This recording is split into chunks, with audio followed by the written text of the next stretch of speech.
ओम शांति। मैं रेखी pendulum dowser numerologist रत्न विशेषज्ञ एस्ट्रोवाद शास्त्री सुशील कुमार द्विवेदी। मित्रों, जो आज का मेरा विषय है बड़ा ही रोचक है और जीवन में बड़ा ही उपयोगी विषय है। हम कभी कभी पूरे जीवन धन कमाते रहते हैं, हमारे पास पैसा भी हो जाता है, सारी चीज़ें होती हैं, लेकिन एक मकान कभी भी नहीं बनवा पाते, एक वाहन हम कभी भी नहीं खरीद पाते। जब भी हम मकान लेने की सोचते हैं अनगिनत समस्याएं आ जाती हैं। धन है, वाहन लेने की सोचते हैं, कहीं न कहीं से दूसरे काम आ जाते हैं और हम वाहन नहीं ले पाते। तो मित्रों, क्या सोचते हैं कि ऐसा क्यों होता है हमारे जीवन में? मित्रों, मैंने पहले भी अपने वीडियोज में बताया है कि हमारे जीवन में नव ग्रहों का बड़ा ही प्रभाव है। फिर भी हम भाग्य के भरोसे बहुत कुछ नहीं छोड़ सकते। पुरुषार्थ तो करना ही होगा, क्योंकि पुरुषार्थ के बिना तो हमें कुछ भी नहीं प्राप्त होने वाला। हाँ, फिर भी भाग्य बहुत जरूरी है। नहीं है भाग्य में तो हाथ में आकर भी वस्तु चली जाती है हमारे जीवन से, नहीं उठा पाते उसका सुख कभी भी। यदि आप मेरे नए सब्सक्राइबर हैं तो प्लीज़ ज़रूर सब्सक्राइब कीजिए, बेल आइकन को दबाना मित्रों ना भूलें, शेयर करें मित्रों, और लाइक करना बिल्कुल ना भूलें मित्रों। अब मैं अपने मूल विषय पर आता हूँ। हमारे जन्मांक में चतुर्थ भाव सुख का भाव होता है। इस भाव में शनि जी आ गए, मंगल आ गए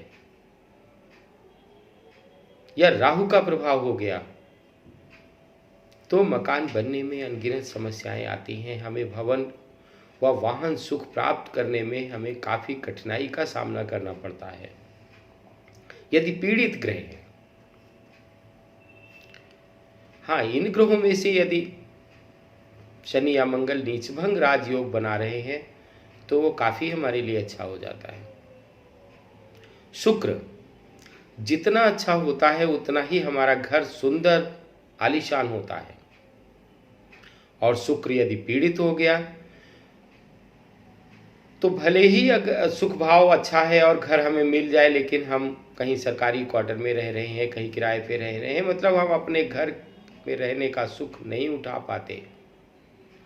नीच का मंगल यदि है और शुक्र से पीड़ित हो गया या शुक्र प्रभावित हो गया तो निश्चित है कि हम अपने घर में हमारा मन ही नहीं लगेगा, हम उसमें जाने की ही कोशिश नहीं करेंगे, हम दूर भागते रहेंगे हमेशा।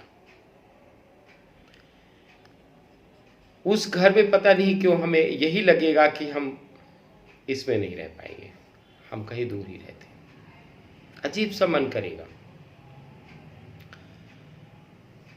चंद्रमा यदि कहीं पीड़ित है तो हमारा मकान हम कोशिश करते हैं, लेकिन बार बार ऐसी संभावनाएं व ऐसी समस्याएं आ जाएंगी कि हमारा मकान बन नहीं पाता, अधूरा पड़ा रहता है। दूसरी, यदि नॉर्थ ईस्ट में कहीं सीढ़ियां बना दी गई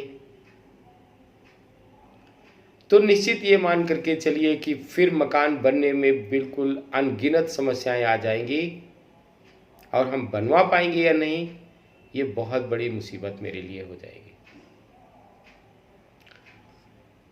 तो मित्रों, सबसे बड़ी चीज है कि शुक्र का अच्छा होना, मंगल का अच्छा होना, सुख भाव का अच्छा होना हमारे वाहन के लिए और मकान के लिए बहुत जरूरी।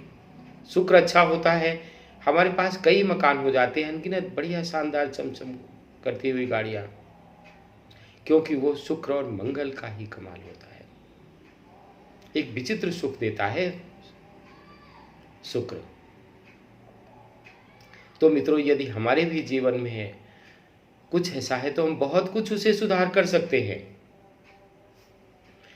कभी कभी ये होता है कि मंगल नीच का हो गया, हम कोई गाड़ी हमें लेकर के भी देता है तो हम डरते रहते हैं और इसके बाद हम उसे चला नहीं पाते, डर लगता रहता है कि भाई हमसे नहीं हो पाएगा, हम नहीं चला पाएंगे। खड़ी रहती है गाड़ी, आखिर कुछ दिन बाद बेच दी जाती है।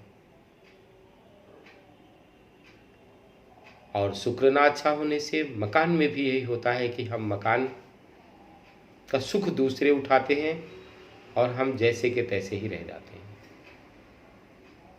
क्या करें हम यदि हमारे जीवन में इस तरह की समस्याएं हैं। चंद्रमा की पूजा अवश्य करें। यदि योग्य आचार्य से संपर्क भी कर लें, मंगल शुक्र यदि प्रभावित है तो उनका भी उपाय कर सकते हैं। बोल बोल कर हम घर में हनुमान चालीसा का पाठ करें बहुत अच्छे प्यार से। और मंगलवार हम बेसन के लड्डू गरीबों को भी बांट सकते हैं, हमारे लिए अच्छा रहेगा। शनि मंगल राहु यदि खराब है तो निश्चित ये मान के चलिए कि काली नीली या लाल गाड़ी कभी न खरीदें, अन्यथा आप अनगिनत समस्याओं में आ जाएंगे। वाहन खरीदने के लिए जरूर जानकारी कर लें कि हमारे ग्रहों में सपोर्टर ग्रह कौन सा है। मार्केस की दशा हो या विपरीत महादशा चल रही है तो उस दशा में भी अंतर्दशा या प्रत्यंतर दशा की जानकारी करें तभी गाड़ी खरीदें, अन्यथा वह भी आपको लॉस दे देगी। अथवा मंगल पीड़ित है या नीच का है और हमने गाड़ी खरीद ली, उसी की महादशा उसी की अंतर्दशा और प्रत्यंतर दशा में, तो निश्चित मान के चलिए कि उसका इंजन खराब ही बना रहेगा और उस गाड़ी से हम बहुत पीड़ित हो जाएंगे। मित्रों, शास्त्रोक्त मिलता है कि यदि इन समस्याओं से हम गुजर रहे हैं तो हम जिस भी इष्ट की आराधना करते हैं उनका वाहन देखें। शिव जी की आराधना करते हैं तो नंदी की आराधना पहले करें। यदि गणपति की आराधना करते हैं तो चूहे की आराधना पहले करें, उसको भोग लगाएं। यदि माँ दुर्गा की आराधना करते हैं तो निश्चित शेर की आराधना पहले करें। और बजरंग बली की आराधना तो सर्वमान्य है, आप बिल्कुल, लेकिन बजरंग बली की आराधना में हनुमान चालीसा का पाठ है आप घर में अवश्य करें और बोल बोल कर करें, बड़े ही प्यार से। आप यदि ऐसा करते हैं तो निश्चित अनगिनत समस्याओं से आपको मुक्ति मिल सकती है और आपके सुख साधन बढ़ सकते हैं। ओम शांति।